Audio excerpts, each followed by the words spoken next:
Terjerat Cinta CEO episode 11. Waktu makan siang.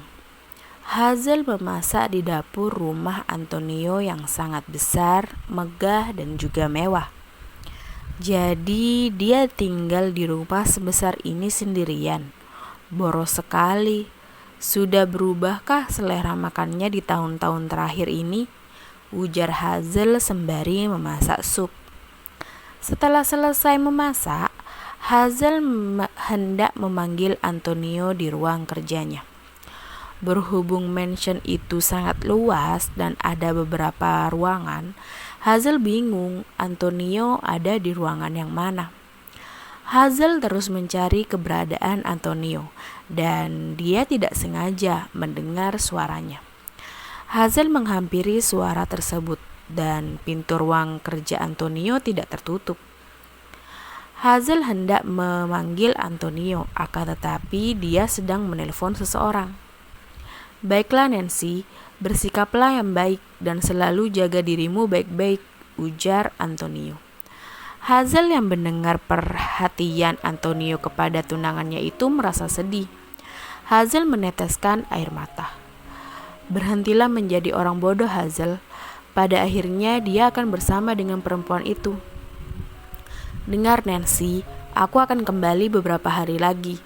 Kamu tidak cukup kuat untuk melakukan perjalanan panjang." Dia bersikap lembut terhadap perempuan itu, tidak seperti saat pertama kali kita bertemu. Orang-orang membuat diri mereka sendiri terlihat baik untuk orang yang dicintainya. Dia mengubah kebiasaan dan watak buruknya untuk perempuan itu. Hazel pun hendak pergi dari ruangan Antonio karena sudah tidak kuat mendengar perhatian Antonio kepada Nancy. Antonio pun melihat Hazel. "Berhenti, kenapa kamu berdiri di sini?" Hazel mengusap air matanya dan mengambil nafas. Hazel membuat dirinya tegar seakan-akan tidak terjadi apa-apa. "Tidak ada apa-apa kok, makan siang telah siap. Silakan turun ke bawah dan menyantap makan siangnya. Anda sedang berbicara di telepon, jadi saya hanya bisa menunggu Anda di sini. Saya tidak ingin mengganggu Anda," ujar Hazel. Antonio pun pergi ke meja makan dan duduk di sana dengan hidangan yang sudah Hazel buatkan untuknya. "Saya izin permisi, saya harus kembali bekerja," ujar Hazel. "Bukankah sedikit tidak tulus ketika kamu memberikan seseorang makanan, tapi kamu malah meninggalkan meja tanpa makan sama sekali?" "Kalau bukan karena takut Stella membocorkan rahasiaku, aku tak akan memberikanmu makanan," gumam Hazel. "Asisten Hazel, ayo makan." "Hehehe, iya tuan." Hazel pun duduk di samping Antonio dan mereka makan siang bersama.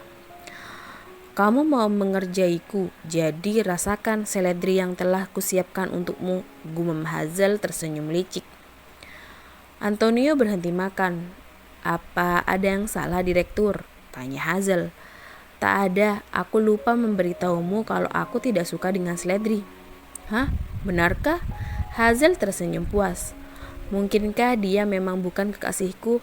Tapi rasa dari hidangan ini rasanya seperti datang dari perasaan yang sudah lama hilang." "Direktur Antonio, Anda benar-benar orang yang suka pilih-pilih makanan ya? Seledri kan bukan obat." "Tuan, saya sudah kenyang. Silakan Anda menikmati hidangannya. Saya akan membereskannya nanti," ujar Hazel. Antonio melamun, memikirkan saat Hazel dan dirinya makan di restoran angklung. Sedikit minyak tanpa lada, ketumbar atau seledri, itu saja. Itu adalah perkataan Hazel saat di restoran angklung. Dia sudah tahu ketika dia memesan makanan untukku tempo hari, tapi kini dia lupa saat dia yang memasaknya. Sungguh menarik. Jadi tadi dia mencoba untuk membodohiku. Hazel sedang melihat televisi di ruang tengah. "Ya Tuhan, aku tidak dapat menebak isi pikirannya sama sekali. Aku hanya merasa sesuatu akan terjadi kalau aku ada di dekatnya." Antonio pun mendatangi Hazel dan Hazel perlahan-lahan berdiri. "Tuan Antonio, apa ada hal lain yang Anda ingin saya lakukan?" "Anda mesti ikut perjalanan bisnis dengan saya sekarang." Hah? Perjalanan bisnis? Sekarang? Kenapa? Apa ada masalah? Tanya Antonio. Tidak, saya hanya ingin tahu kemana kita akan pergi dan untuk berapa lama. Kita akan pergi ke Australia, mungkin beberapa hari, mungkin juga setengah bulan. Tapi saya harus ke rumah dulu dan membawa beberapa helai pakaian, bukan? Tak bisakah ia memberitahuku lebih awal apakah dia sengaja melakukannya? Gumam Hazel. Pergi dan kemasilah barang-barangku. Kita akan berhenti di rumahmu nanti. Aku bukan budakmu, oke? Antonio tidak menghiraukan perkataan Hazel. Aku ingin sekali meninjunya. Hazel masuk ke kamar Antonio. Hazel melihat ada foto masa kecil Antonio dan Nancy. Mereka lebih cocok dibilang kakak beradik. Bodohnya diriku. Aku sudah merindukannya selama 5 tahun dan sudah sejak lama dia melupakanku. Dan dia telah jatuh cinta dengan wanita lain. Hazel mengemasi kemeja-kemeja milik Antonio, dan di antara kemeja-kemeja itu ada satu kemeja yang ternyata kemeja itu dibelikan oleh Hazel untuk Antonio 5 tahun yang lalu saat ulang tahun Antonio. Kemeja ini masih ada di lemarinya. Flashback on 5 tahun yang lalu di Graffiti Square. Hazel pergi ke salah satu mall dan masuk ke area pakaian pria. Hai manis, mau membeli kemeja untuk kekasihmu. Harga setelah diskon hanya 390.000 loh. Hazel melihat-lihat kemeja itu. Tawaran yang bagus bukan? Ujar pelayan. Hazel tersenyum dan membuka dompetnya, lalu memberikan uangnya yang hanya tersisa 400.000. Si pelayan pun langsung membungkus kemeja itu. Sisa uang yang kupunya hanya 400.000, tapi gak papalah untuk ulang tahunnya, ujar Hazel. Hazel pun kembali ke rumah dan Antonio pun mencobanya. Gimana penampilanku? Keren kan?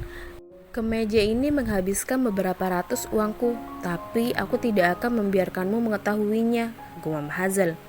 Cantik, hari ini adalah hari ulang tahunku yang paling membahagiakan, ujar Antonio. Dan Antonio pun tidur bersama dengan Hazel sebelum akhirnya ia operasi mata. Flashback off. Hazel melamun saat memegang kemeja yang pernah ia berikan kepadanya. Dan tidak lama kemudian Antonio pun sudah berdiri di belakang Hazel. Nampaknya kamu agak tertarik dengan kemeja itu, ujar Antonio. Hazel yang sadar buru-buru melepaskan tangannya dari kemeja itu. Saya hanya heran kenapa kemeja murah ini mesti ada di antara kemeja mahal yang Anda punya. Tak kusangka ya Direktur Antonio mengenakan kemeja murahan semacam ini. Antonio pun mengambil kemeja itu. Ini kemeja pemberian orang yang teramat penting dalam hidupku. Itu hadiah ulang tahunku. Maaf, saya tidak tahu soal itu, ujar Hazel. Kemeja ini, saya selalu membawanya kemanapun saya pergi. Kemasi kemeja ini juga, jangan sampai lecet. Baik, Tuan. Antonio pergi meninggalkan Hazel. Hazel melanjutkan pekerjaannya menyiapkan perlengkapan Antonio. Orang yang teramat penting. Hazel tersenyum malu. Di dalam pesawat, pramugari mendatangi Antonio. Tuan, saya kepala pelayan untuk kabin kelas 1. Senang untuk... Antonio langsung memotong pembicaraannya. 1 cangkir kopi untuk saya dan tinggalkan saya sendirian. Terima kasih. Pramugari tersebut merasa kesal dengan tingkah Antonio yang cuek. Dia adalah penakluk wanita dimanapun dia pergi. Aku tidak bisa fokus sama sekali. Ada apa denganku? Memangnya kenapa kalau dia begitu menganggap kemeja itu berharga dan mengatakan kalau kemeja itu pemberian seseorang yang teramat penting dalam hidupnya? Gumam Hazel. Hazel menjadi salah tingkah. Hazel, berhentilah bertingkah seperti orang yang konyol. Hazel melihat Antonio yang fokus dengan laptopnya. Ada yang bisa saya bantu tidak, Tuan? Saya tidak terbiasa menganggur sementara bos saya sibuk bekerja. Udah, tidurlah, banyak yang harus kita hadiri setibanya kita di sana. Mereka pun tiba di bandara. Penumpang pesawat banyak yang terkagum dan penasaran siapa orang kaya yang dijemput menggunakan mobil yang sangat mewah. Wah, mobil mewah di pinggir parkiran itu benar-benar bagus ya. Tidak bisa kubayangkan hidup orang kaya seperti itu. Itu milik Direktur Antonio, sungguh menakjubkan ya. Antonio pun berjalan ke arah mobil mewah tersebut dan Hazel mengikutinya dari belakang. Kita sudah sampai, Nona, ujar supir. Antonio yang merasa lelah tertidur di dalam mobil. Tuan, kita sudah sampai. Hazel membangunkan Antonio dan Antonio pun tanpa sadar merangkul tangan Hazel. Jantung Hazel serasa akan keluar dan dia pun langsung melepaskan tangannya karena takut Antonio bisa mendengar detak jantungnya. Mereka berdua memesan kamar di sebuah hotel bintang 5. Hazel di kamar 135 dan Antonio berada di sebelah kamarnya. Tok tok tok. Hazel membuka pintu kamarnya. Ada seorang pelayan yang membawakan banyak sekali makanan. Sudahkah kamu mengantarkan makanan ke kamar sebelah? Tanya Hazel. Tuan Antonio sedang istirahat, Nona, dan ini makanan yang dipesannya untuk Anda. Terima kasih. Hazel membawa makanan tersebut ke dalam kamarnya. Dia memesan ini untukku, takkan kusia-siakan sedikit pun. Aku khawatir hal seperti ini tidak akan terjadi lagi padaku. Tiba-tiba Hazel menerima telepon dari Evan. Hazel, kudengar kamu sedang ada di Australia ya? Bisakah kita bertemu di suatu tempat yang bagus? Hah? Kamu sedang di sini juga? Mengapa kamu di sini? Mengejutkan sekali.